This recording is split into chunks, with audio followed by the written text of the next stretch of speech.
Step into the shadows on Talk Radio's horror broadcast, where screams linger and fears are vast. If you're brave, lend an ear to the chilling tales we steer. Join us, night spirits, for Halloween updates premiere. We are back. We are so back.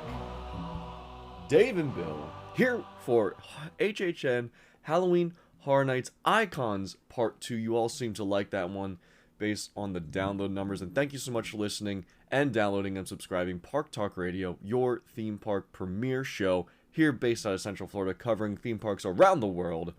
Follow us on social medias at Park Talk Radio, Facebook, Instagram, TikTok, Twitter, all the good stuff. We're even on YouTube. No video, but we're on there. Give us a voicemail, 407-490-2220. And we actually have a voicemail today, Dave, that I do want to play for you. I was about to ask that question because we hadn't talked about that. So. We got 2 voicemails, and then you can also send us an email, parktalkradio@gmail.com. Back to that phone number, 407-490-2220. You can also send us a text message, which we have yet to get an authentic, real text message. It's always been fucking spam so far. I got one coming the other day. I'm like, oh, geez, we have an actual text. Nope. Some Central Florida e-pass saying, hey, you have unpaid tolls. So if someone is out there in the PTR car blowing through tolls. Can I jump in real quick? Please. I'm glad you're here with us. We had a great episode with Xandra at Xandra Ventures, as well as our social media content creator Brennan. Last episode, go ahead and check that one out. Great little recap of our opening weekend at Halloween Horror Nights 2024. Dave wasn't there since, well, he wasn't there at the park, nor was he on the show. And he's a spoiler-free kind of guy. I'm gonna, we get voicemails, and that one time we played one on the show. I want to play a voicemail I got on my personal phone for you. Oh. Please return my call at your earliest convenience. Please return my call at your earliest convenience. It's like that Kennedy. Are Please you return looking for my call Kennedy at your again? earliest convenience. What was that at the end? I don't know. You remember when we got that voicemail to our show? They were looking for Kennedy. Kennedy! Where are you? So, do you want to do voicemails at the beginning and then jump into just Horror Nights Part 2 icon content? Or yeah, let's do that. I did want to touch base real quick. My sister, I kind of had a park visit through her because she was at the parks for her. She was at Disney for her honeymoon, and she FaceTimed me literally almost every 20 minutes. She got on Rise of the Resistance 3 times. They got evac'd off once. They pretty much got everything done. They got Tron done, which, throw a little bit of news in there, it is switching to a standby queue this month.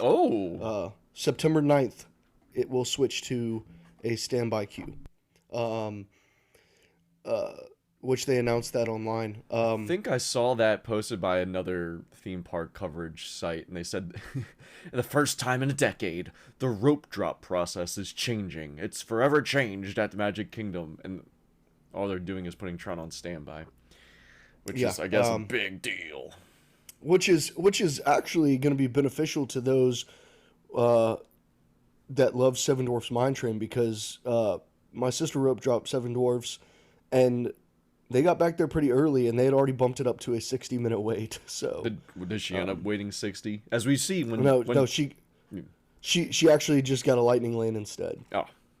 Paid so money. because it was their honeymoon, they wanted to go all in. So she was FaceTiming me. She got to do a lot of that fun stuff. She tried to FaceTime me to show me Tiana's. I was like, nope, I'm not even looking at it. Tiana's what? I don't like spoilers. The Tiana's Bayou Adventure.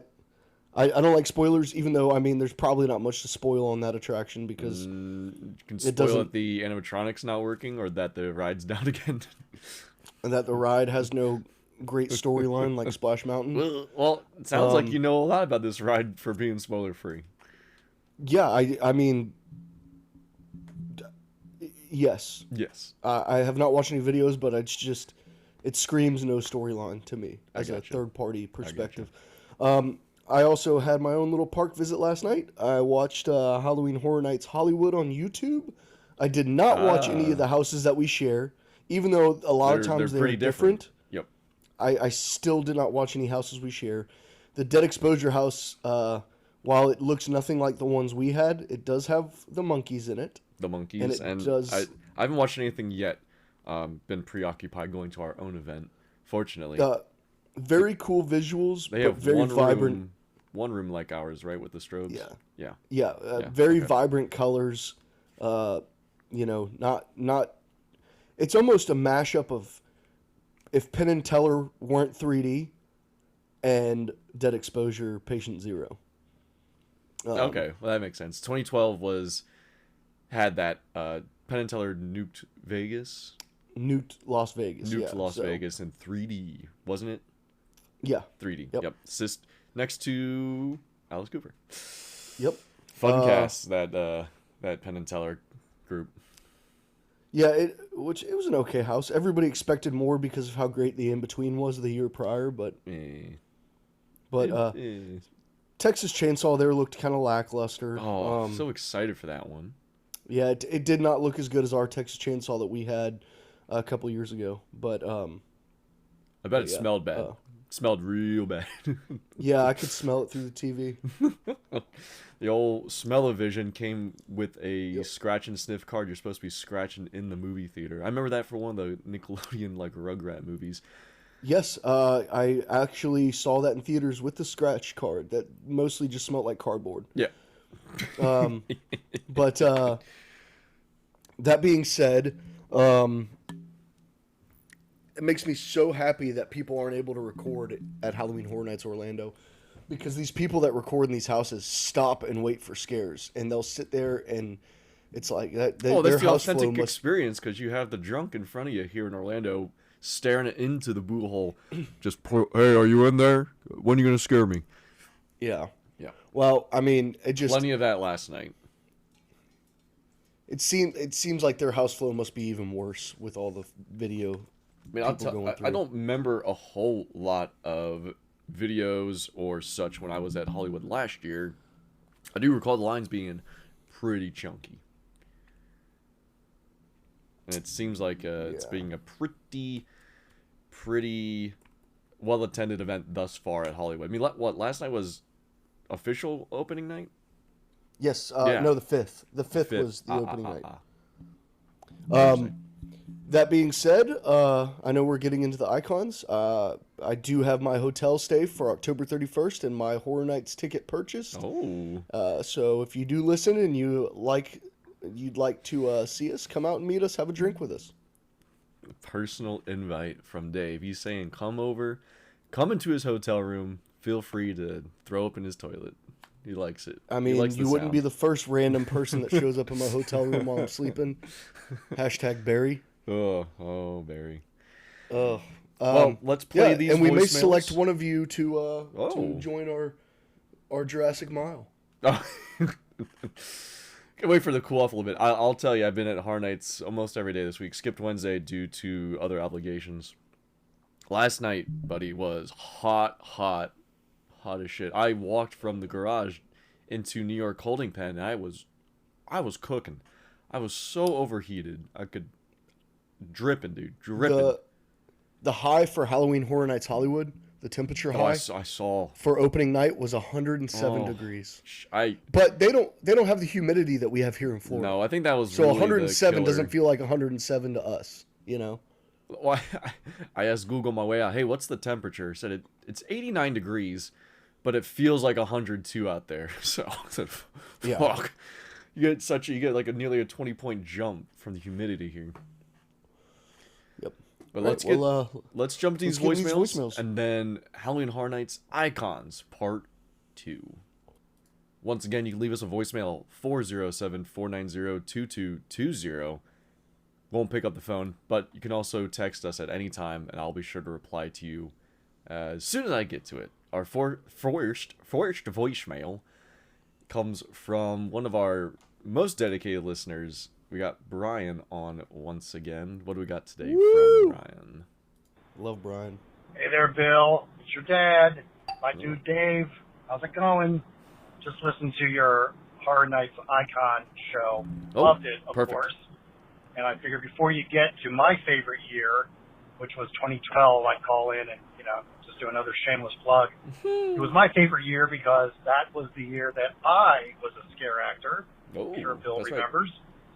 right. I do. I remember as well. I was a beast on the street. Yep, a Sarabin. And it was the year that all of the scare zones rotated around the park. Roman It hordes. was also the one and only year where we were allowed to go into stores and restaurants. And given that it's never been done again, you can imagine how that went. It Anyway, went great just for, wanted to give my 2 cents. went great for Dave. Love you guys always. Yeah. And I'll be seeing Bill at Horror Nights opening weekend. He did. Keep it up, guys. Talk to you soon. Oh yeah. Yeah, I just wish what happened to me would have happened earlier. Thanks, Brian, for the voicemail. And yeah, 2012, very interesting year. Transitionary year. We were getting into the construction had started for Diagon Alley at that point. Yeah. Yes, Yeah. because Jaws closed January 2nd of 2012, Yeah. and they quickly started demoing it. Yeah. And the park was in a disarray. Hard to have real dedicated scare zones, and they wanted to keep scare zones and hordes or street atmosphere existing during the construction. And they put together these roaming hordes where they would rotate, as Brian mentioned, rotate throughout the park and have different settings, and you didn't really know who was going to be where at certain times. And as mentioned, they were allowed to go into the stores, go into the restaurants, and have a little bit more freedom as there were no set zones. Yeah, and during all of which, my cousin was eating at Richter's Burgers. She was there with one other person, and we were still out running around from house to house. And it was the last night we were there. It was a Sunday night. And one of the beasts came up and slapped the window by Richter's where she was sitting to try and scare her. And the glass shattered and barely cut her leg. But Universal came in. They freaked out. They took her to health services. They talked her into going to the hospital in case of an infection or anything like that.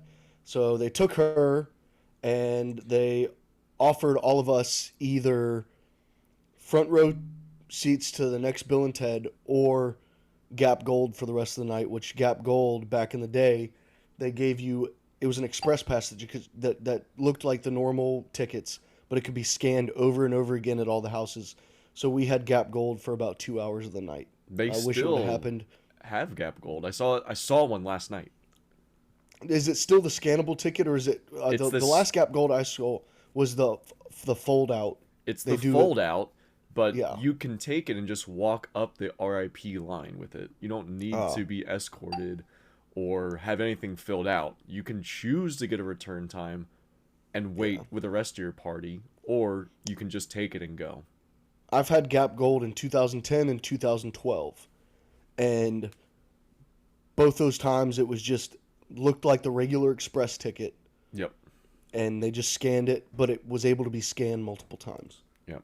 Oh man, Gap Gold was a little easier to get back then. I had the Gap Gold, I had the Gap Green, which I've never seen that again. I only had the one year with that one. My Gap Gold in 2010 came because I did a Horror Nights vacation package, and when I showed up to my hotel at around midnight, the night before we were supposed to go, they did not have me in the system, even though I had the receipt confirmation and everything. the receipt confirmation and everything. They had no rooms available, so it took them about 2 or 3 hours to finally get us walked into a room. I got 3 in the morning. 3 in the morning, and so went to the parks the next day. You know, they didn't offer me anything. They didn't say we're sorry. You know, it was just like, oh, the system messed up. So I went to guest services the next day. I was like, listen, I'm exhausted. I'm only doing one night of Horror Nights, and you know, I didn't get to bed till 4 a.m. last night, and I'm only doing one night of Horror Nights tonight. They said, okay, that was our fault.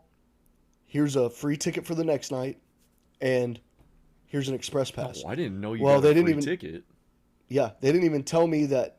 So they gave me another night free, and they told me, hey, listen, here's an express pass to go with it, you know? And lo and behold, that express pass, they didn't tell me it was gold. Oh, just found We it looked on at your it, own. it said gold, and I had never done express before for Horror Nights, so we went through Whoa. once, and we were like, hey, I'm going to do that house again. Let's just see if they'll let us go again, because I'd never done express, and I wasn't well-versed Right. in, how it works and everything, sure. how it works or anything like that. And we go up there, they scan it, scanned again. And then one of the attendants said, oh, you have gold. This means you can go as many times as you want through all these houses. Wow. And I was Wow. like, so we got a lot done that second night. So, Well, that's great. Great example of premier customer service at the park, especially when it's very difficult to, it could have been very challenging for that team member if you had come in hot and heavy. You probably came in you came absolutely. in cool and Don't- said, hey, just explain the situation. absolutely. Don't go in expecting free shit, but be polite, and they're going Yeah. to work with you more times than not. And if you are unfamiliar with what GAP is, it's Guest Assistance Pass. And they give them for one reason or another, but they don't really exist in that form anymore. It's a AAP now, Attraction Assistance Pass. That's just semantics. They don't want to put, just like with ADA or guest with disability, you never want to put the disability ahead of the person. Mm-hmm. So, yeah, great voicemail, Brian. Nice little throwback to 2012. Good year. Definitely had a lot of fun seeing you out there working. And we have one more voicemail, so let's jump into that, and then we'll get to our main content. This one's coming from our good buddy, Fisher. I did see him last night for a little bit. He was also there opening weekend. Let's see what he has to say. Hello, this is not Fisher, because that Fisher guy calls way too much and tries to interact, make your podcast interactive. This question applies to whoever is on the show, co-hosting this evening, All right. because it's a general HHN question. I was thinking about some of the houses of this year and years past, and thinking heavy use this year of animatronics in one house specifically, which is cool if you see the house one or two times, right? You kind of don't know the placement of the animatronic. However, if you go all season and you go into that house over and over again, my question is, does it become kind of bland because of the fact that you know exactly the trigger, you know where the animatronic is, you've seen it over and over and over again, versus a scare actor, which at times, even though they technically come out of the same location, you don't know when they're coming out, they could add some variation to their scares.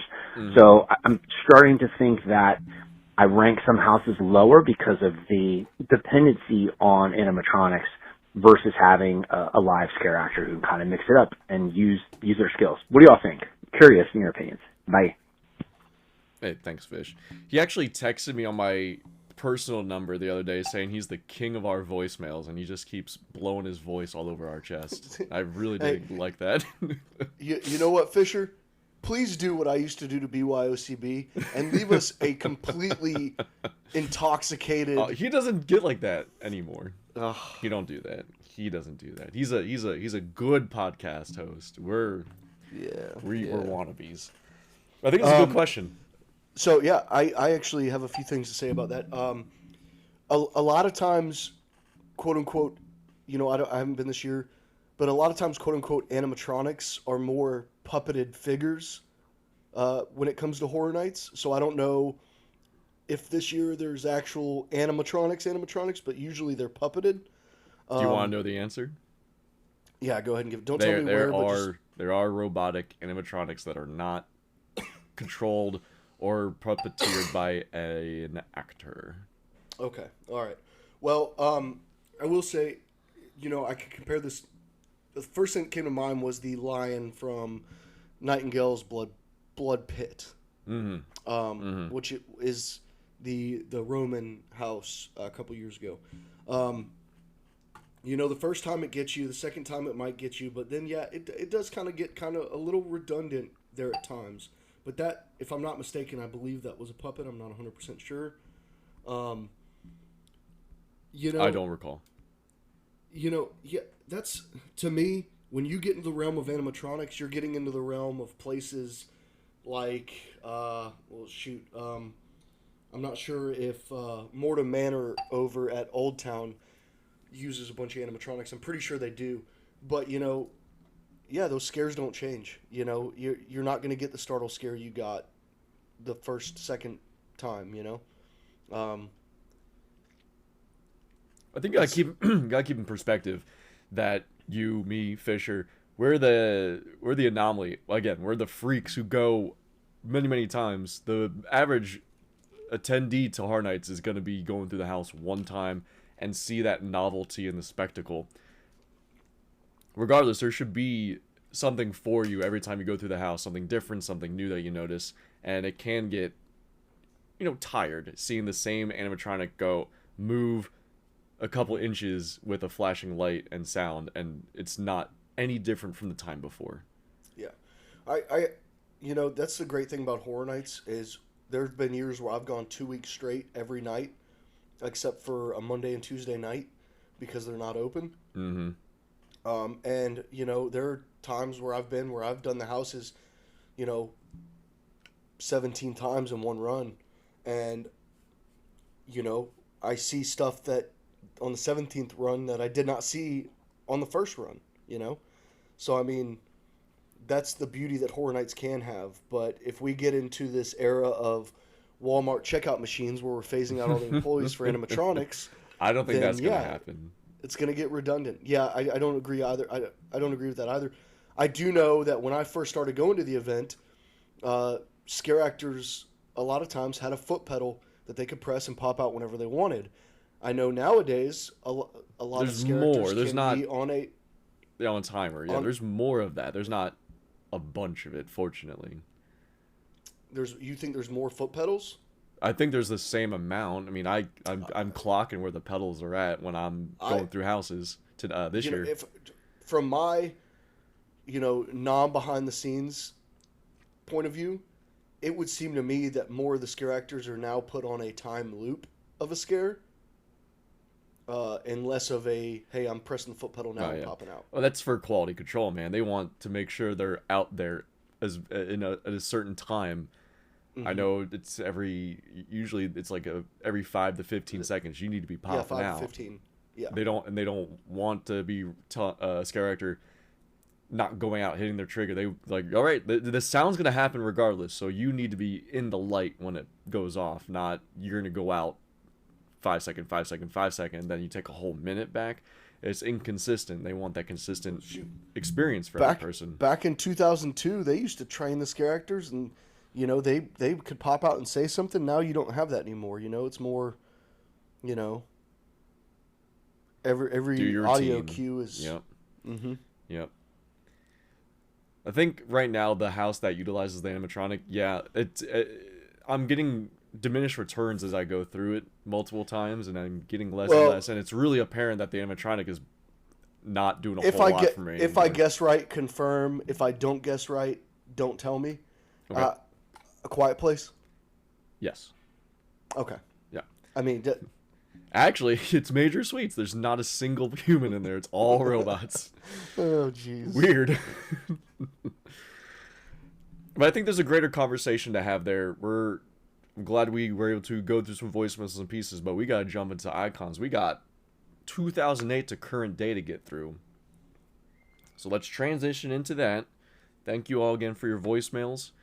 And we are going to go into Halloween Horror Nights Icons Part 2. We had a Part 1 2 episodes ago. And that will put you up to date where we're at, where we started back in 1991 and moved through 2007 to talk about what is an icon, who do we consider icons or icon adjacent, mascots, iconic characters, and then go into the backstory of said icon a little bit and then how they connect. And as we go through the years, and if anything's retconned or changed, we will also be touching on that. As we concluded with Part 1 in 2007 and Jack's reinvention to his Carnival of Carnage Ringmaster, moving on into 2008. And this is one of my overall favorite years, one of my favorite cohesive storylines, and probably my second favorite icon. just because of what came together, how it was created, and the immersive and curtailed storyline that was invested and imprinted into every single aspect of the event. The website, the scare zones, the houses, everything. And it just felt so good. And 2008, and a damn scary commercial. In 2008, we got Bloody Mary. You didn't start going to... Were you going to the event at this point? No, I was not. No. So you just had the website, the commercials, and any videos you've watched for this particular one. So I will say, this was when I was, in school. And I do remember leading up to this event being a fanboy on the website and not being able to go because of school. I do remember seeing this commercial. I do remember going through the website. The actress who played Bloody Mary is actually she's a pretty famous YouTuber now. But that commercial was, yes, it was terrifying. It was terrifying. And it's very relatable because I don't know about now. Maybe it can speak on this, but especially at that point, any kid born in the 80s, 90s, before, and maybe a little bit after, you played Bloody Mary at home and you scared yourself. And you freaked out. I don't know if your kids ever have done that now, being a little younger crowd. I don't even know if my kids know who Bloody Mary is. Exactly. I'm going to do some research and ask them. Yeah. So seeing that, and then it's an adult playing it in the mirror playing with themselves in the mirror. And then you're just shattering screech through it. I remember a lot of blowback online by concerned parents. They said the billboard's too scary. And I think that kind of reverberated as we don't have terribly scary billboards anymore. But man, seeing this giant, scarred up, pale witch creature 20 feet wide on the billboard, it kind of scary to look at. Yeah, very interesting story too. So, you know a good bit about the story. You want to start on that, I guess. Yeah. So, we'll start off with you do backstory of the icon, or do we want to start off with? Well, okay. I mean, wherever you want to begin, and we'll go from there. I mean, as we start getting into these later years, we get a bit more expansive. I mean, Bloody Mary's pretty big content wise, and then Fear, and then Oddfellow. The rest in between are fine, so we can take a little bit longer on Bloody Mary. So wherever you want to jump off for old Dr. Agana. We'll start off. Dr. Mary Agana was Bloody Mary's human name. And the original aspect of this. And I wanted to point this out real quick. I'm sorry to cut you already. But go ahead. Mary Agana is counted as the first and currently only icon that is both licensed and Universal Original. The original IP, Dave. The actual one here. I you know what? I will not admit that it is an original IP. Okay. But yes, it is an IP that Universal did not know was an IP. That's why it's an original, but it's also an IP. Yeah. So an IP freely. It's definitely not an original IP. Sorry, but Dr. Mary Agana. That being said, Dr. Mary Agana was a psychologist in her human form, and she made contact with a lot of humans trying to help them through their fears. One in particular was Charlie McPherson, who was what was his fear? If I don't remember correctly, was it the dark? I don't have this logged in my brain. I'm scrolling through my notes, but if you want to keep going until I find them. So she was a doctor, and she would help patients out, try and overcome their fears. Well, in doing so, she would usually end up killing her patients by putting them through all this fear. And that all of her patients ended up being correlated to all the houses. she had a patient that tied into each one of the houses. So Charlie McPherson was one of her patients. Charlie McPherson was also the photographer in the house Dead Exposure. So she would take, and that's how they tied the whole event together. They also had an overarching theme of, if you've been in years past, the last couple years, you probably went through Legendary Truth. A gentleman by the name of Boris Schuster was the detective in that house. Boris Schuster was investigating Bloody Mary. This is also the year that the Legendary Truth had a huge role at the event, where as Legendary Truth, we're investigating Bloody Mary as we come to the event. So not only did they take Bloody Mary, make her an icon, and give her a huge backstory, we also came in as part of the investigators, as part of the collective, it was what they called us, to investigate Bloody Mary. And that was why we were at the event. This is the first time they gave you an event and they made you part of the storyline. Right. They brought you into the storyline. Yeah, into the interactive part of it. And Dave's thrown a lot of names around. The Collective, Legendary Truth. We'll have to touch on that later. This is a lot harder to explain. If, for me, it's like, oh, I know all this, so it's sense. It makes sense to me, but I guarantee you, if you've never heard this before, it's not making any sense whatsoever to you. Real brief, top level, Legendary Truth was part of the very passionate fan base who goes every night like we did, and it's something that Universal Creative put together to acknowledge that and bring you further into it, into the lore of Horror Nights, and as Dave said, make you part of the storyline, which is really cool. It's something they could do back then, and when they really had the ability, since Horror Nights didn't explode at this point. We were still not on the fringe, but definitely much smaller. You could get a ticket for under $70, and they had the space, the time, and the freedom to do something of creating a game within the event. And then, so Legendary Truths is an entity or organization. The Collective is the group of individuals who are part of it, or the guests are known as the Collective. And then they get all pulled into this piece that is this, what really is a witch with a demented, disturbed mind, and we're part of the investigation that brings you Charlie McPherson, a freelance photographer who was hired by Boris Schuster, investigator, and Schuster was employed by Legendary Truth, or he's part of it.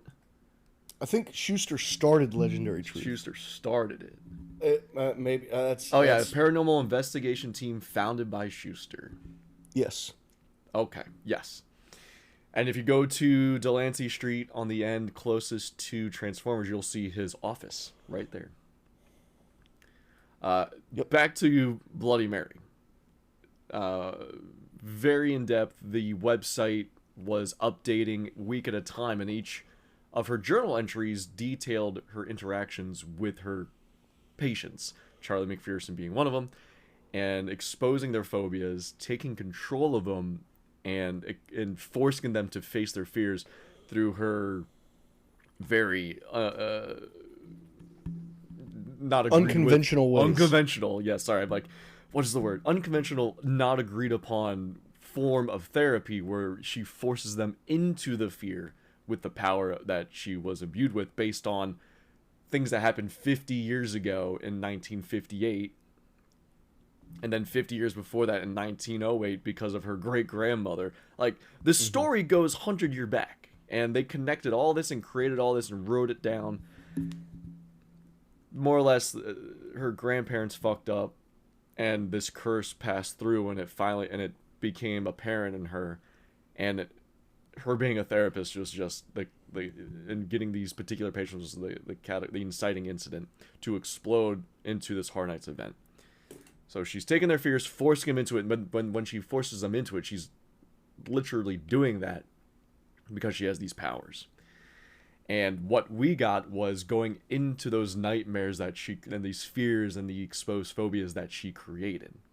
And Charlie McPherson, his fear of the dark. I believe his fear was the dark. I know she locked him in a dark The nightmare thing. Dark box. Yeah. Per the storyline, it's been a while since I've looked at the storyline because it is very convoluted. By convoluted, not convoluted, but it's very in depth. So Right. there's a lot to it. He was treated like Charlie McPherson because his house was dead exposure. My favorite house of the year, Bloody Mary's house, was not very good, which is the only thing I could detract her on as far as this icon and the whole build-up. You got like, oh, so good. You're edging me so good, Mary, and then no house. And her house was in the Jaws queue, if I'm not mistaken. Yes, Jaws queue. Yeah. Which it really was a lot of black walls, and then, you know, of course, a million mirrors.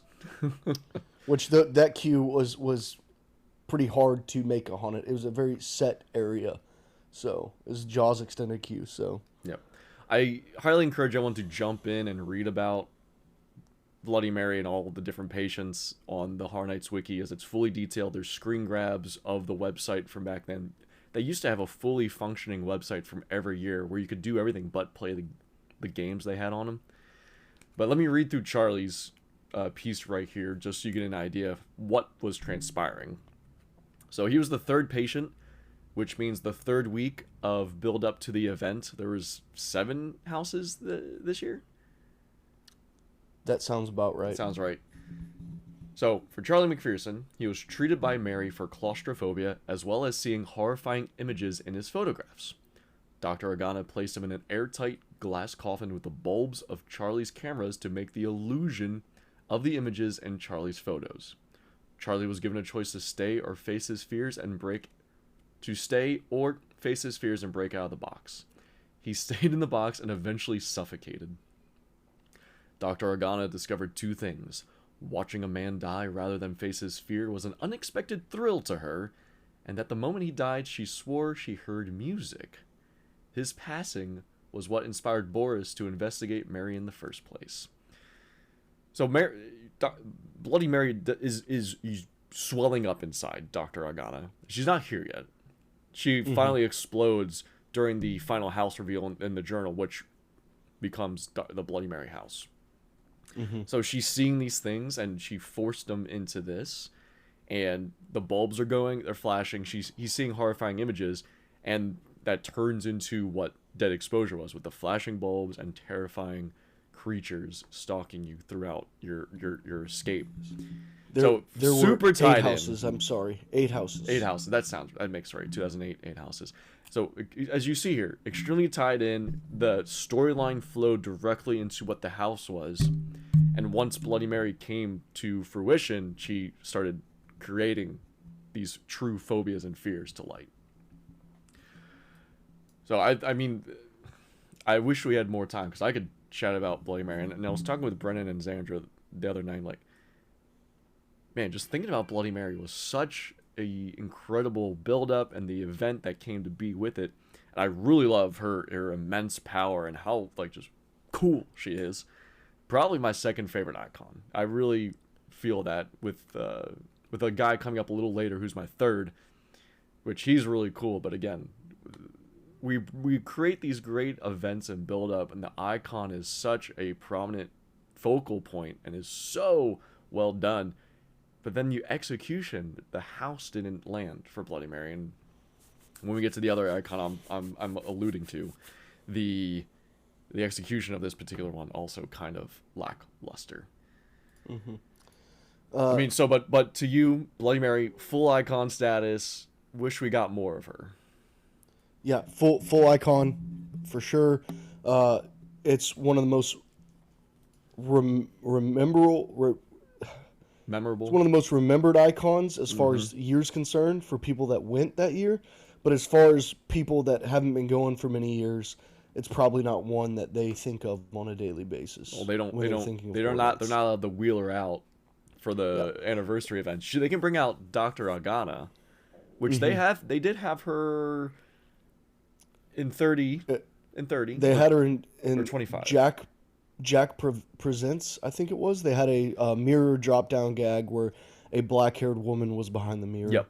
Yeah, they did have but her in there. they never said, "Oh, it's They Bloody didn't say Mary." any. They didn't So- say this is nobody. The issue is for some reason, which Bloody Mary's been around for the legend of Bloody Mary's been around for a long, long time. For some reason, somebody let a woman Trademark copyright. trademark The Bloody story. Mary for the purposes of haunted attractions and stories. Ridiculous. Which I don't know how you can trademark an urban legend. Makes no sense. But they used it without her permission. Not good. Because I don't believe they knew. And so now we do not I have mean, they the should have rights done their to due Bloody diligence. Mary. But how do? Why would you think? Why would you think they have to look for that, right? Exactly. That being said, unless you want to touch any more on Bloody Mary, this was also the year that there was a scrapped icon. I was just about to ask you because I don't remember if I don't- ever read about don't- this guy. I don't know shit about him. I okay. do know that a few years ago, in a Q&A with Creative Art and Design, they came out and told us about the scrapped icon of Nathaniel Crowe. Ever since then, people are like, "Oh, I hope we get Nathaniel Crowe this year. I hope we get Nathaniel Crowe." Here's the thing: there's probably been a lot of scrapped icons in years past, or a lot of almost icons in years past. If they're going to come out and tell us about them, the chances of us getting them are slim to none. Yeah. It's probably not going to happen. I guarantee you they've got a list of icons and houses that were scrapped that they have not told us about because there's a chance that they may use them in the future. Guessing not the case for old Crow here, since we got most of his story I'm seeing written down, and Mike Aiello actually put out a bunch of information on him. So it's interesting. I don't remember reading anything about him until we started putting stuff together for this particular episode. It's interesting, but just like top level, this guy is a farmer of sorts. He's a pumpkin farmer, and Jack the Clown fucks him over and makes him become a twisted, demented guy. Yeah. Which I don't need another Jack inspired icon, truly. Why is Jack gotta be tied into everything? He's not, fear. Yeah, that's beats me. I mean, to make it succinct, and then we'll probably just move on, since this guy's only been seen physically once as a static mannequin. Nathaniel Crowe was a pumpkin farmer, who would attempt to grow and sell said pumpkins. However, they would invariably rot quickly whenever he picked them. He eventually meets Jack the Clown, and Jack says, "Hey, let me set up my carnival of carnage on your barren land, because, hey, what else are you going to do? You got shitty pumpkins, and I'm going to give you some money." And so Jack pays him. Nathaniel enjoys some money. This is lead up during 2007 into 2008. Once 2007's over and Jack hits the town, he's been exposed to said carnage from Jack's carnival, and he was enveloped by all that. And he sees all the acts of horror and madness. And when he asked Jack why does he not die, him being Nathaniel, it turns out Jack cursed him during this carnival of carnage in 2007. And once Jack leaves, Nathaniel goes back to tending his dry, barren soil. It becomes filled with hate based on what had occurred over the past season. And then it says he begins to bleed from sheer rage, and the blood composes itself into a mysterious rhyme, I'm not going to read the rest of it. So from Jack's influence, Nathaniel becomes this infected being who then will bring us to the 2008 season, which it's weird. I'm glad we didn't get it. I much prefer Bloody Mary, and I really did not need a Jack created icon, because then it just feels like he's over everything. And at this point, we had seen him so much, and I was already tired of it. So you know, it's a lot of people that sit there and beg for Jack to come back and beg for Jack to come back have not been going to the event for a very long time. Yeah. Yeah, that to me, this doesn't even fall on the icon list at all. Just a concept. Just a concept, you know. Yep. I don't have anything else for Nathaniel. No. I for those who are wondering where you may have seen him, he was in the Wicked Growth realm of the Pumpkin House during Hard Nights 30 in 2021. And that was one of my favorite houses, and I do not even remember seeing him. He was on the ground in the crow room being pecked by the crows. Okay, yeah, I do remember that. Yep. So you can keep it. Yep. On to 2009. Hey, you know what? This one's I'm always 50-50 because I feel like it never was expressed well in the park. It had an interesting enough storyline, but beyond that, I mean, not super crazy commercials or advertising or media. And his house was basically the director's house. Well, yeah, he wasn't even in the commercial itself. Right. And 2009, we're talking about Julian Browning, the usher. Yes. The usher was a movie theater usher, hence the name The Usher. He is very old school and very much in love with the Universal Palace Theater, which was where his house was based out of. You were in the Universal Palace Theater. A fictional movie house. Yep. A fictional, yep. He was very, very proper and believed that the theater was a place to be respected. He loves rules. Loves rules. Yeah. Follow the rules of theater etiquette. If you got caught talking in the theater, he would show up and bash your brains in with his flashlight. Very vengeful. Very creepy figure. Very sunken in face. Old time bellhoppy looking theater usher outfit. Yep. Very reminiscent to a Tower of Terror bellhop. He does look very similar, doesn't he? Yes. Very creepy in some of the media they put out, but other than that, the main icons that year were, you know, the movie houses that they were bringing in.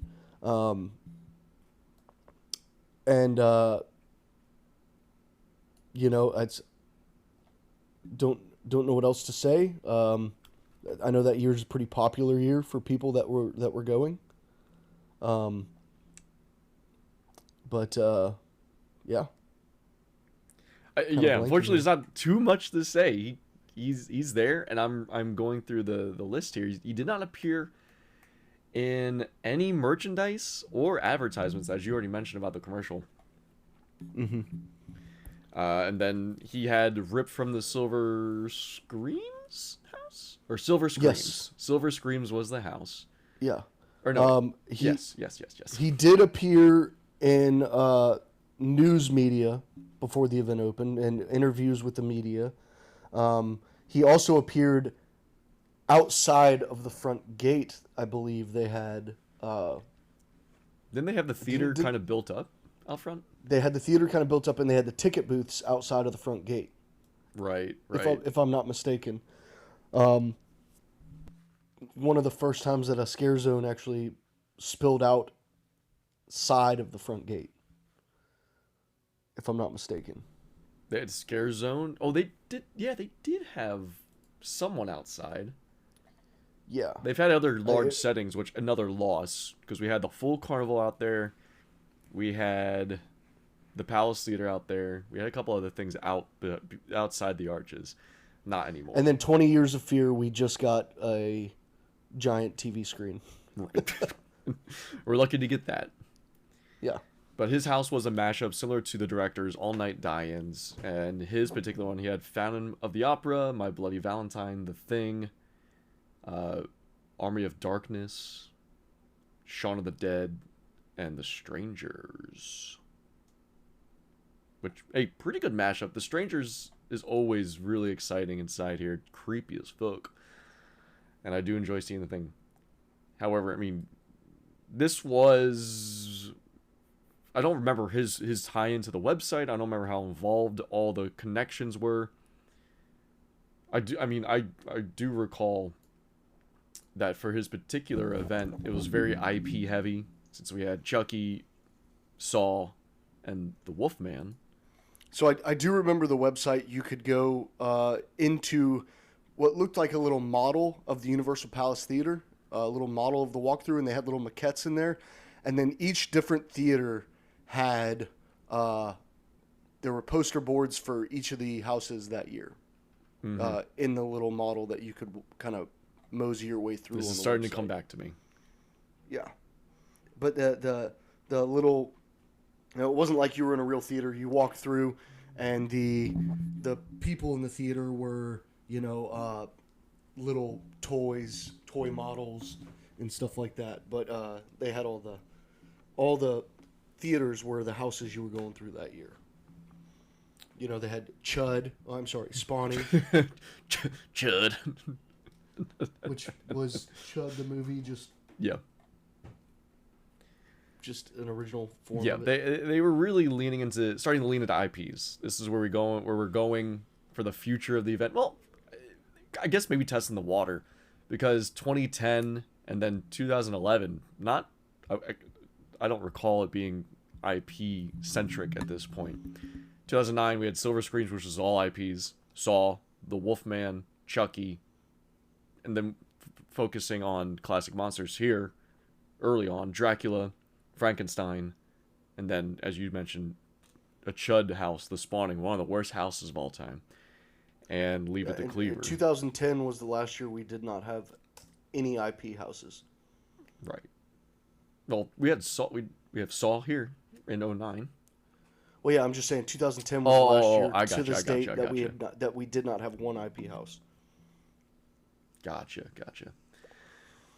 So we had a Icon that was a vehicle to get all these different IPs into an event, since that's what they wanted to pull together. And I think, was it 2009? Because we had the Wolfman Benicio del Toro movie coming out, or had come out.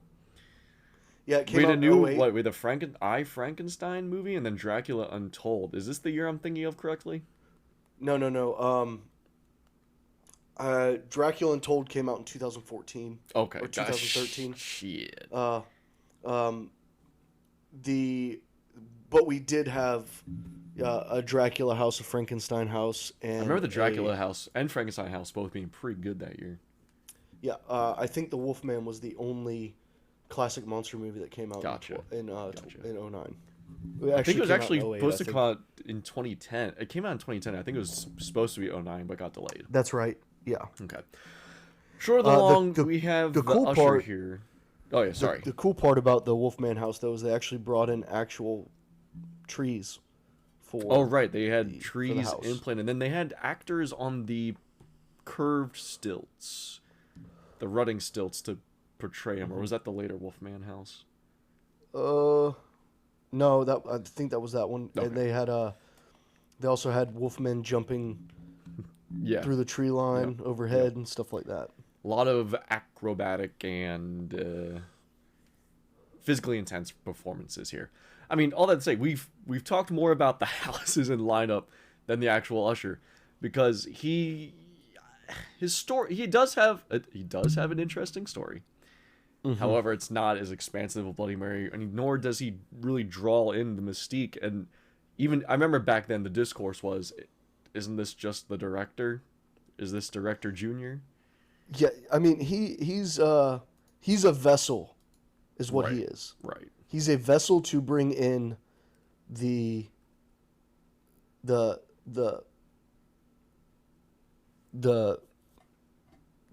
IP houses for right. that year. He was a blanket to make the event cohesive, right? Mm-hmm.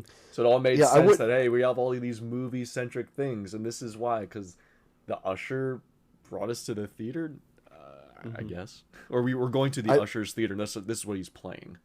Yeah, I wouldn't log him in with the Fab Four. I'd still call him an icon, but He's considered one of the five, and we're about to talk about that here on the next guy. Yeah, I'd still consider him lower than people like the caretaker and the director. Oh, I mean, lower than the storyteller, but she has a better story than him, truly. Yeah, now that it's been retconned. Yeah, now there's been retcon. So Usher, bona fide icon, not one of the greats. Yeah. Still pretty good.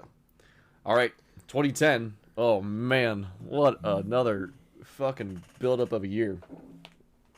Yes, one of the best build-ups we've had, actually. I don't know. 2011 might have been a little better. We were just on a really good run of build-ups. I mean, we didn't touch on 2006 because it was an anniversary or a pseudo anniversary year. But the build-up on that was pretty good. Then you had 07 with the carnival expanding and bringing in the houses. And 08 we just talked about. 09, I can't remember, but it sounded like it was fun. And then this guy right here, 2010, we got the God of Fear. Shorthand we call him Fear, but his god name was it Adaru? Adaru. He's an ancient Sumerian being. The ultimate An ancient main Sumerian villain, god of fear. the ultimate main villain of Halloween Horror Nights. This guy oversees it. The Horror Nights exists because he ordained it. The event continues, and every single facet is by his hand. Either he tells someone to lead the event. He, according to the lore, Fear leads the event, and he comes back every 20 years. So they better fucking do it in Horror Nights 40. I'm gonna be big mad. They'll just give him a small little scare zone where nobody knows who he is. Not even Just like the they main did scare with, zone either. Yeah, just like they did with the Terror Queen. Yep. This year was a very fun year. There's a lot of build up. I think the one of the first things we got was just an image of Fear's mouth. Yeah, and his voice, super dark. You could barely see anything, and it was more or less he's coming. Yeah. They had some great media where they would have, quote unquote, people in the houses that would get possessed by Fear, and you'd hear his voice coming through them. And, the whole buildup was, you're going to meet Fear. You're going to meet Fear. And you find out, we got a picture of his lantern that, in turn, he was trapped in the whole time. Some of us diehards would sit there and stare at the lantern for an hour trying to see if we could see anything in the thorns that would be a hint to what we were getting this year. People said they saw, somebody said they saw Jesus' face in the lantern. So, I don't, you see what you want to see, I guess. But as we went on this year, we entered the Universal Warehouse where we would play games. And these games were hints toward houses we were going to be receiving that year. And after all the games were released, after you beat all the games, each game was, subjected to a different icon of the past who Fear controlled. And each of the icons had what looked like a Mike Tyson tattoo on their face of Fear's lantern, because they were coming out of the lantern and burnt into the lantern. Right, he had trapped them in there and was with his release, he's releasing them again to unleash their terror and become his basically totems of different aspects. And I know Usher is vengeance. Jack is chaos. Caretaker's death, of course. Director is sacrifice, and the storyteller is legend. And those were his 5 heralds of darkness to unleash upon, and he controls them. That's why they got those thorns and the burn marks from his influence. Which, he did release them, and this was an anniversary year, but we really didn't. They get released, but we didn't really get house tie-ins with them. Maybe a little bit. Actually, we did. We had the anniversary house. That's about it. Well, you had Psycho Scarapy, which was tied into Jack. I think You had Oh yeah, they had that's their like influences into each house. It wasn't yeah. their house, So but like that's where they would Catacombs, belong. Black Death Rising was influenced by, I believe that was Caretaker. Yeah. You know, you had shit. Can't remember the houses. 14 No, I years remember ago. the houses. I just don't know who was tied who was into what. attributed to what. You know. Well, And Orphanage this is- was bringing Cindy into the mold. Yes, we had Cindy come back with her own house, and I believe that's only because Cindy this year was also a scrapped icon. Right. She was supposed to. She was the original plan was to actually bring her truly into the event and have her be the leader of it all. You know, ultimately, I'm really glad we got Fear over her because it just seems far more appropriate to have there was something this about big a baddie on a 20th anniversary. Fucked up Halloween tree that got burnt and turned into Cindy burned it and it turned into an XX for 20 and I don't know. But Well, she did get her running own down, you had house the this year, Hallowed Pass, which was the icon anniversary mashup house. which was a Orphanage great Cindy. house. Hades Gates of Ruin, super good house. Yes. I don't know who you would attribute to that. Maybe Vengeance, probably Usher. Psycho Scarapies Jack, Havoc Dogs of War, probably Jack again or Eddie. Yeah. Catacombs is Caretaker, Zombie Geddon. Well, you say, but the original concept for that house. Oh no, I would know. have I'm made sorry. it I'm not amazing. poo-pooing it. I like that house. I'm It trying to was think of okay. which icon would be with that one. I remember the first time I went through it, I was like, this sucks. But then you hear what could have been, and you were like, okay, I see where they were going. No, with I remember this. the house really getting better throughout the run. Well, it was supposed to be like a Dead Exposure type house, where all the lights would turn out and you'd see just the zombies' collars. You know, that They did had have one collars room that controlled did them. that Yeah, but I think it was supposed to be like a bit more. for the majority of the house. Yeah. The problem is with the disaster queue, you always had light bleed over. So Yeah, very know. tough. Back to Fear. He exploded out of the lamp, and the story tie-in was this, as Dave mentioned a little bit, the lantern's just been in the Universal Studios art and design department warehouse since the beginning. And Fear had slowly been taking over people.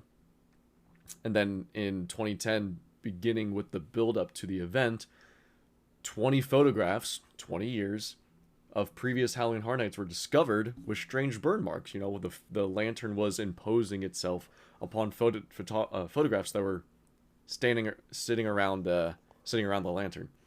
And then Legendary Truth, they're coming back into it again. They started analyzing the photos, and then they realized that these burn marks connect, and these were actually puzzle pieces. And it was all a ploy by Fear to have them put this together, and once the puzzle was completed, it depicted a symbol, and this symbol unleashed him he created his own key, basically, and tricked Legendary Truth into bringing him out. So it was quite another good build-up. There's on the website, there was a flickering image of his lantern, and some very astute fans realized if they broke down what is basically a GIF into single frames, each frame of the lantern fire was a different icon kind of hidden inside it, which is damn cool to be breaking down the website that far, and that creative was thinking that much into it. That said, what ultimately came to be, Feared was not in his own house. He did not have a house. He was in a scare zone called Fear Revealed, which was a pretty fun scare zone. Each icon was in there with their new Fear-influenced looks, and they had like a little set or stage for them that represented their houses of the past. You know, you went to a little circus tent for Jack. The usher had a small ticket booth that he would walk and stand around, and so on. Storyteller was in her chair, of course. And Fear was this lumbering giant on stilts in this super big costume. And due to the costume, couldn't move around a whole lot. And it was a glorified photo op. He looked fucking cool. Absolutely. But we didn't get a house, which, man, he definitely deserved. Yeah, he would have been great in a house. Although he is a stilt walker, so that's at that point, how much can he do in a house? Well, I mean, you can't put fear on the ground, man. He's way too big to be the ultimate big bad. He's got to be about. The only time we've seen him in a house was in the Icons revealed house. And, he did get this was his house. It was the 30th anniversary. Yep. And HHN Icons. If you didn't know where to look, he was hard to see. He was only in the house one time, and it's near the beginning. Yeah. And the whole concept is that it's the 30th anniversary. We're 10 years away from him being allowed to come out of the lantern, so he invited us into the lantern, and he had captured his icons back in, and he's making sure they don't fucking go nowhere. Mm-hmm. On to 2011. Almost said 2021. On to 2011. Hell of a year. Great year. Still probably my favorite year as a whole. It is the last year we have where houses were actually tied into the icon. Every house, yes, every house, fully fleshed, tied into the icon. One of the last years for a fully fleshed out website. Yep. One of the last years for an actual build up. And if you haven't found out yet, Universal likes anniversaries and fun numbers and attributing things to them. Sweet 16. 21st year. What can you do when you're 21? You can start gambling.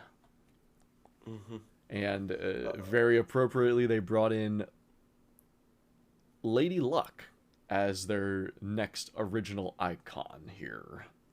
And the whole build up to this event, people were speculating either Fate or Lady Luck, and Fate would have been cool too.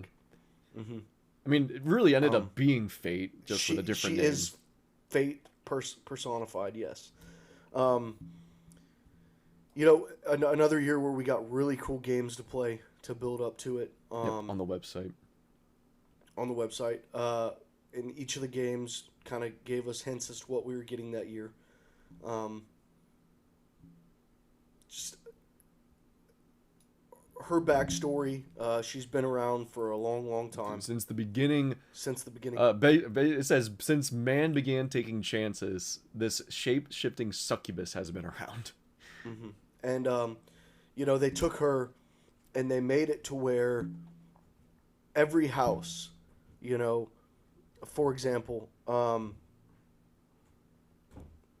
the Thing house, the only IP house that year. I know I'm going to go with the Poe house. Edgar Allan Poe had a decision whether he would return to Baltimore or go somewhere else on a train, and she influenced him into picking going back to Baltimore, where his life would turn into turmoil and he would go crazy and go mad. She influences individuals or characters from each of these houses this year, and she influences them in the wrong way, because in the end, luck, the house always wins. That was the tagline for that year. The house always wins. So she was always the influence that made people make the wrong decision this year, which is how she was tied into every house.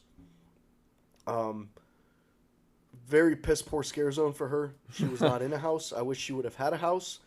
Her monster form looks terrible. In the scare zone, yes, it was just a plastic mask over her face. But in the media and in the commercial, oh great, she looked terrifying. Oh yeah. But very well done year. Yeah, I really love the backstories and the influence that they had Lady Luck bring into the event, and it's so good. I mean, the story for the Forsaken, basically she comes as the Queen of Spain to influence Christopher Columbus and his sailings. And it comes down to Columbus and this, I believe it's an original character, Antonio Cabot, who should head the expedition to the New World. And more or less, Columbus had the 3 ships. You remember those 3 ships from school? Nina, the Pinta, and the Santa Maria. That's right. Basically, there was a fourth ship, and You don't say. that ship sunk. Did not make it, clearly. In real life, there was dozens of ships going to the New World. Mm-hmm. That said, this fourth ship sunk, and what became of that crew, since they bargained with Lady Luck, they became cursed to be undead seamen, and that's why the Forsaken House is here. And that's, I just think it's so fucking rad and metal that the fourth ship, the unknown fourth ship of the Christopher Columbus expedition, is now a haunted house. Yeah, I mean, this is back when we got really good concepts. Winter's Night, all that good stuff. Winter's Night, in between the Thing House, which is always good. I'll say, though, however, Lady Luck, great influence, great wraparound story, great piece to have your foundational Horror Nights concept onto. Her as an entity as a whole, it's not, I don't know. It's not as expansive as Bloody Mary. It's not as overarching as Fear, and we haven't seen a whole lot of Lady Luck since then, which she's really by design. Unless you're doing another fate-based year or something to involve a number, you have to kind of leave her with 21. Since that's the whole reason they even, conceptualized her, to be part of the 21st year, be part of the gambling aspect of being 21. And that the event is old enough to go gamble. I mean, yeah, she's neat. She's the shape-shifting succubus. Beyond that, I mean, they're kind of throwing it to, this is just a mythological deity or creature, not really an icon. No, or she's definitely Fear employed her to kind of just come hang out for a year and say, you know what, do some fate shit. She's definitely a sub icon. Everybody that went that year, looking back, people weren't too impressed. But then you think about it now. When the event was first coming out, people were like, it was Lady Luck, that's kind of whatever. Mm-hmm. But now you look back at it and you're like, that year was magnificent. The year was great.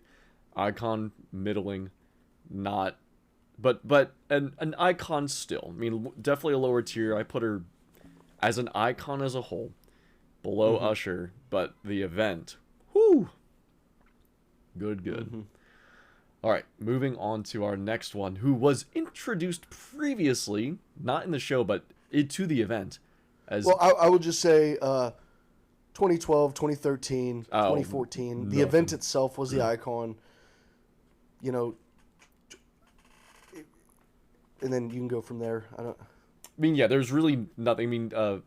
That's why they're doing a lot of construction in studio side with Diagon Alley coming about, some other changes. Wasn't that Springfield as well getting built up? Because the ride was 08, Springfield was 20-something. Springfield was like 2013, I think. Yeah. So there's a lot of construction, a lot of construction going on, which made it difficult to do these bigger sets, and we didn't have the day parade at that point, where we would normally have these large sets throughout the park and many scare zones. So they're saying, we're digging up all this stuff, and the evil that's been seeping in the park for all these years is being released, and evil takes root. The park was the icon, kind of like this year, and there wasn't too much to it. The story was that the years were kind of we're starting to get into the Walking Dead bullshit. It's like, oh my god. Yeah, this is really when marketing took over the event. Yeah. Well, another injection of Potter money and saying, if we don't spend money, we can make more money. Totally understood. So 2016, 2015 we had another anniversary event. Jack's the host again. 25 years of Fear. The anniversary house was, I didn't think, very good. And with that, they started building up to 2016 near the end, and because they put Jack in jail. Yes. Yes, jail up this chaotic, basically a demigod at this point. If I'm not mistaken, Jack had his show, A Carnival of Carnage Part 2. Yeah. And in this show, Chance makes a return to the show. She is Her first appearance was 07, yeah? 07. She was in the original Carnival of Carnage. She was like Jack's little porcelain doll, little stupid ditzy little sidekick, She was the Harlequin to the Joker, Yep. But in this show, she takes over as more of a main personality with Jack, played by the same actress. She's in this show. She's very beloved during the show. And I believe at the end, to tie into 26, they take her to jail, but Jack runs away and hides back in the box. That makes sense. And leaves her hanging. And so she gets stuck in an insane asylum. And ends up breaking out, which leads us into 26. Mm-hmm. So she ran 2016. I mean, geez, there's not a whole lot to this as an icon either. I mean, it's really just Jack's girlfriend. She's piggybacking off of Jack. Yeah, that's there's not a whole lot to her. If you know, as Dave said, if you know Harley Quinn, you know Chance, and that's kind of the deal. 2016, she said, Jack's gone. It's finally my turn, and she did have her own house. Not well received. I loved it, but not well received. And I mean, I don't know what else to really say about this one here, Dave. I mean, you got Chance the Clown. That's you know what you're in for. Yeah, that's about it. People love Chance. Oh, Absolutely. Yeah, you love Harley Quinn, you love Chance, you love Joker, you love Jack. And since she's Jack adjacent, you just get that built-in audience. I honestly don't have much more for her. Nothing else to say. Well, let's talk about her candidacy as an actual icon. Do you feel she's iconic or an icon? I'd put her on the level of Eddie and Cindy. Oh, like almost an icon, or almost an icon. I mean, she actually hosted the event though. Eddie hasn't done that. Cindy hasn't done that. Yeah, but I mean, she's a sidekick. That's what she is. She's a sidekick to an icon. But higher than a mascot. And that being said, she didn't run the event by herself. They had to tie in that Jack left her hanging and ditched her to evade the authorities. Yeah, just like a good Joker would. Like, Jack's gone, like, I'm taking over, but... Well, yeah, we just had a record-breaking 25th year, and we want to keep the momentum and not have to wait till the 30th. So, hey, this kind of makes sense, throwing in Chance to, okay, I guess Jack's here. And I don't know, I don't think they're trying to trick anyone, but definitely a statement that we loved how great we did. Please don't forget, we're still doing this again next year. This is not the finale. Mm-hmm. Yep. So Chance, little bit above mascot, not quite a true icon, despite hosting the event with a house and a scare zone. I don't know. I mean, how do you not quantify her as one when she's had a house and a scare zone more than some other other true icons have? Me personally, not an icon. Iconic character, not an icon. But that's me. And if you want to classify her as an icon, that's fine. I'm troubled. I think she's been around long enough as a non-icon, and then having the 1 year. Was she in the HHN Icons Captured House? I can't recall. I believe so, but I can't recall. Let me see real quick, and then we'll get on to what are mascots. But in 2021, Chance would appear alongside other icons in Fear's Lantern Icons Captured. So, according to Fear, she's an icon, but I don't believe she, they traded off the throne in that house. I don't believe she ever took the throne. No, she never took the throne. And she's over in Beijing this year with Jack. Yes. Yeah. I don't know, probably the most debatable one, I would say. No, I think these next few get pretty debatable. Oh, these are not icons, pal.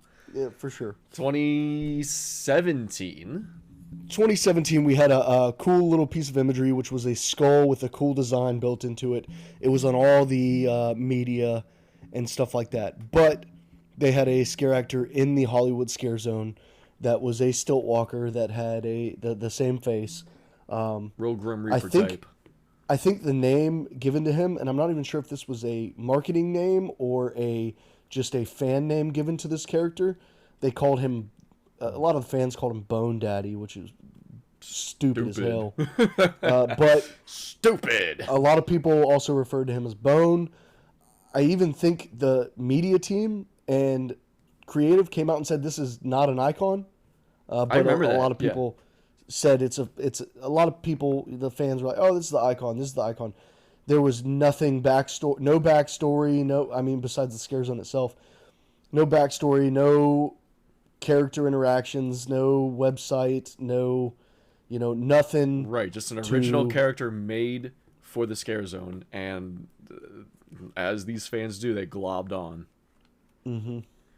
Yeah, because I don't think Bone was a name that came after the fact. It's alleged that it's his voice playing the opening during the opening ceremony. Yeah. I mean, who said? Why would that be said? I mean, how do you? I don't know. How do you even know?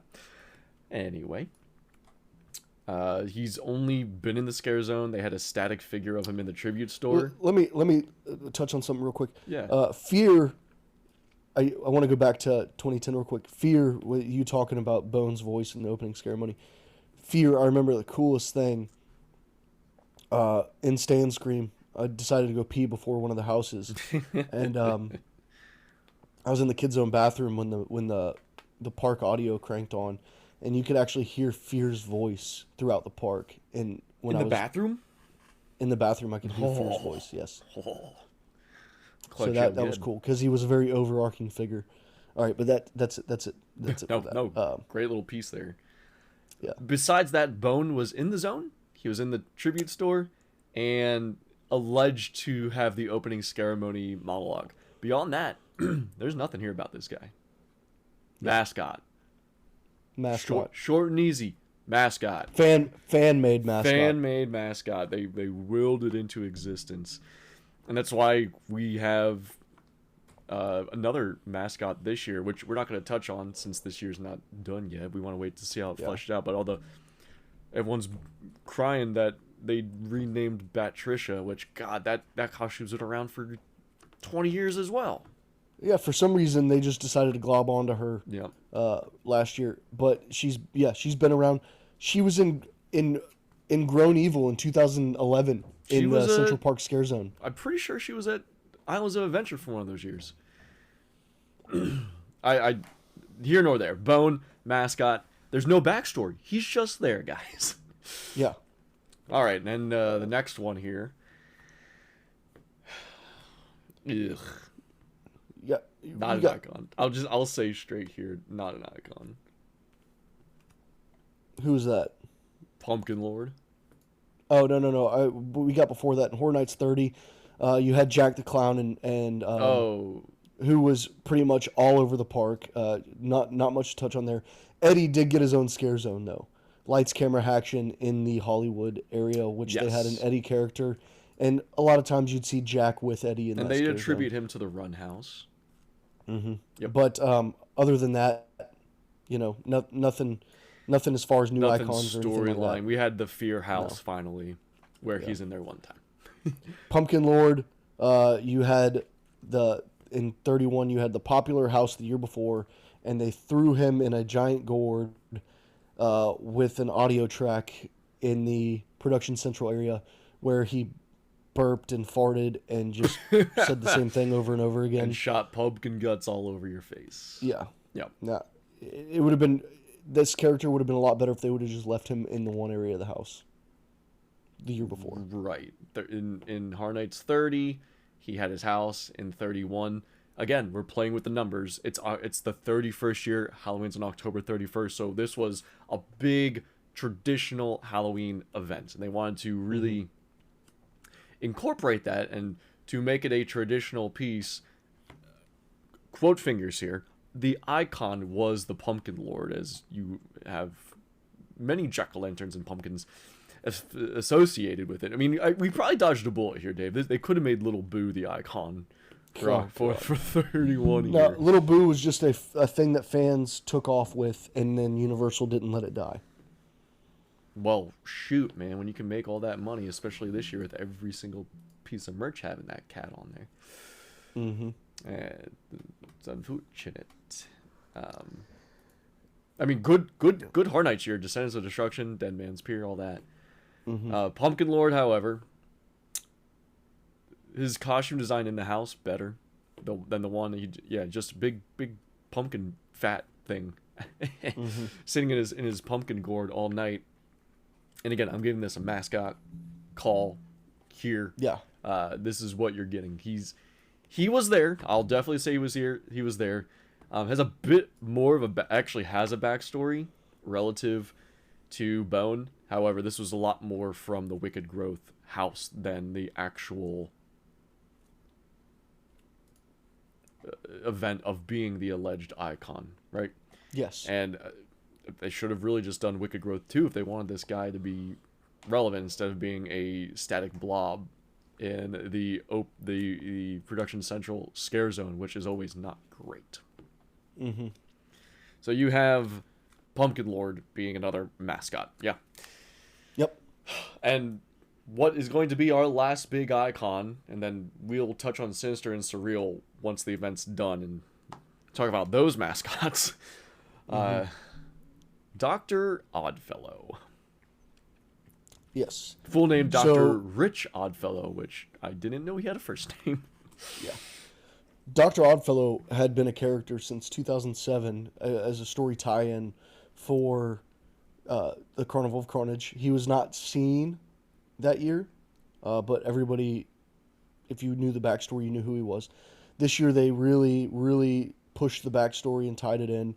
For the backstory, Dr. Oddfellow ran a carnival that Jack came to. Jack was running from the police. Jack was using the carnival to commit macabre acts of killing children and stuff like that. Yeah, real quick, this Oddfellow's story completely, redoes a lot of Jack's story.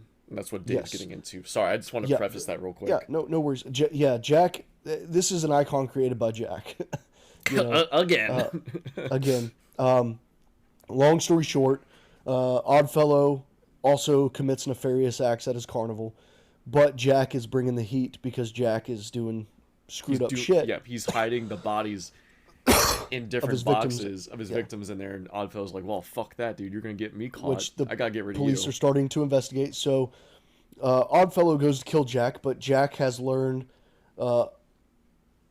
he scratches Oddfellow's face. He scratches Oddfellow's face. And before all this, Oddfellow was on a quest for immortality. Mm-hmm. Which he does. Which the fight and the scratch to the face make them both immortal figures. Right. Well, Oddfellow is already immortal. Jack scratching him and getting the Oddfellow's blood inside him makes him immortal. Makes him immortal. So when Oddfellow does kill Jack, he doesn't actually kill Jack. He just gets locked inside the Jack in the Box, which then that whole story goes from there. So, but this entire time, Jack was an icon of fear. Yeah. Oddfellow had a small scare zone at the entrance to the park where you could see the character. Cool character design. And he also had his own house. Other than that, he wasn't really featured very much.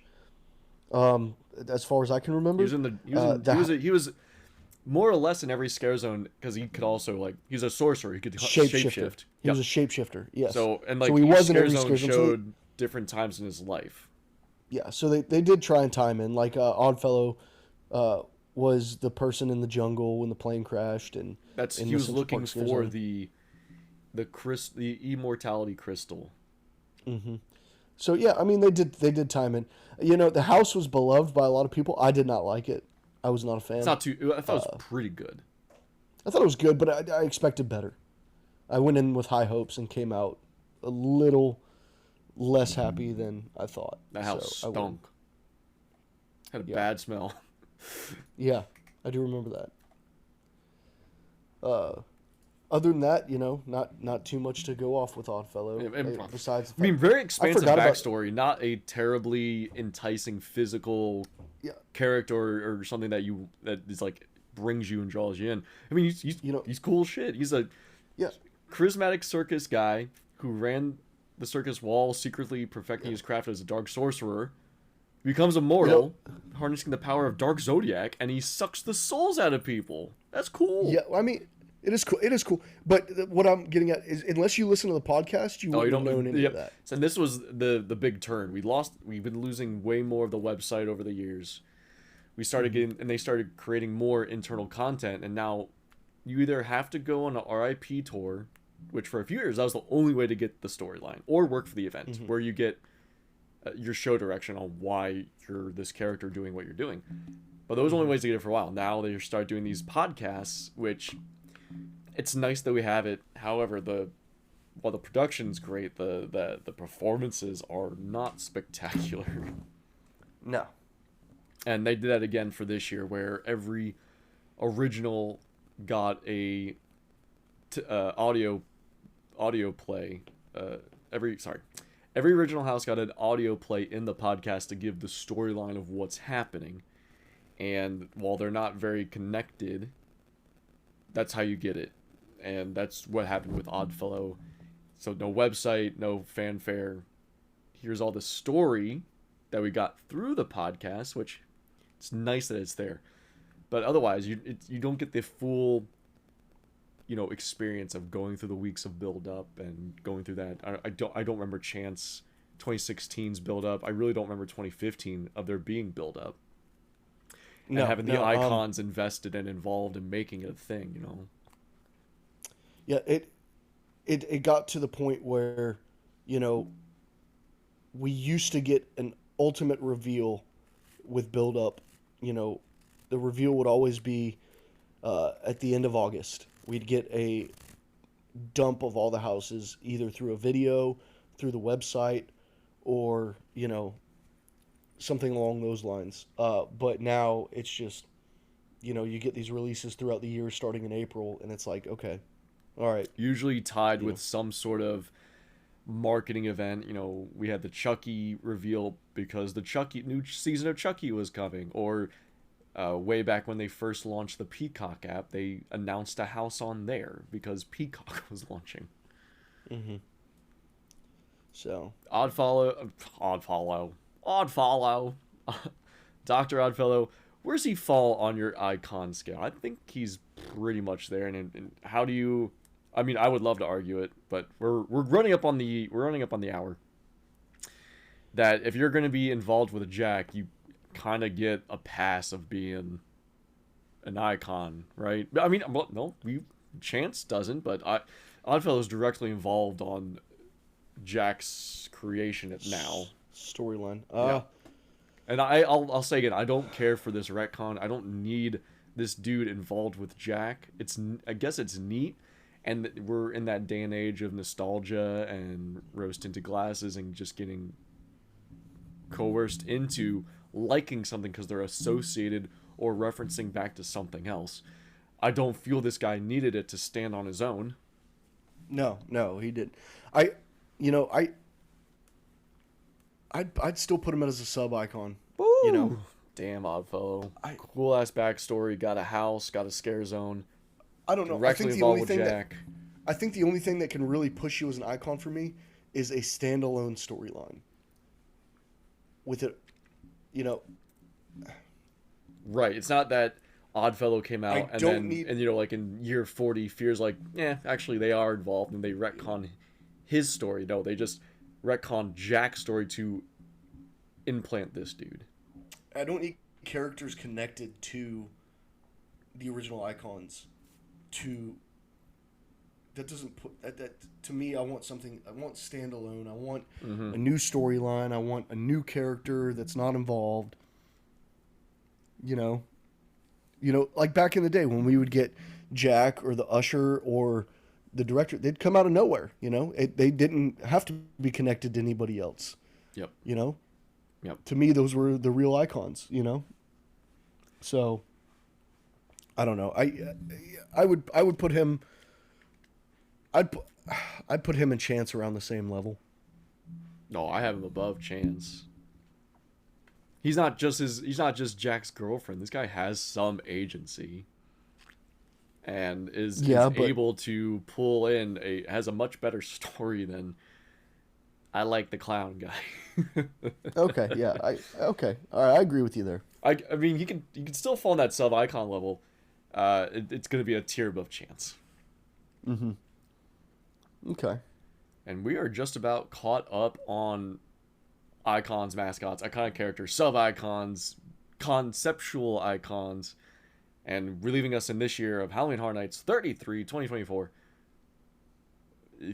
We're going to talk about it once the event's done. But right now, you have 3 named characters, which the original build-up with the commercial and shit's rumbling, it started off strong. Now we have Otis, Sinister, and Surreal, which... We'll see how it goes. We'll see what we have to say once the event's done during a November recap. Yeah, I want to get there and check it out before I make any comments on let you so. talk about it, but boo boy. Yeah. So real quick before we get out of here, who are your top 3 icons? Or your favorite 3, not your top 3, because that can be different, but your favorite 3, or just your favorite one, whichever one you want to do. My favorite 3, my top 3.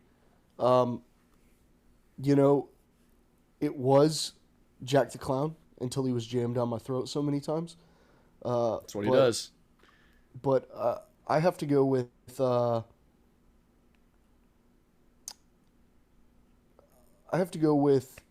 Caretaker. Oh, yes. Lady Luck. Oh, wow. And surprised by that one. I want to say Fear, but I think I wanted him involved a little more in the event with the house. So Caretaker, Lady Luck, and Fear. I want to say Fear. I wish he was there more, but Fear. Okay. I like that. I like the Lady Luck pick. That's probably not going to be many people's top 3. It's Caretaker, Bloody Mary, Fear for me. So just one switch off. Bloody Mary's just so fucking good. I wish her house didn't suck. If she would be a top icon if she could be reused in anniversary. If we could have more of her, which honestly, wish Universal just bought it. They should own it. Yes. Yeah, or at least the rights to the haunted event. I mean, shit. Imagine some of the good movies we could get. Bloody Mary based movies. Yeah, that'd be. It's weird we haven't had one yet, honestly, by anybody, or at least our current version of it. Well, Dave, I think that's gonna do it for us here for Halloween Horror Nights Icons Part 2. We went a little longer than Part 1, and I appreciate everyone listening and enjoying a little bit of park visits and some voicemails.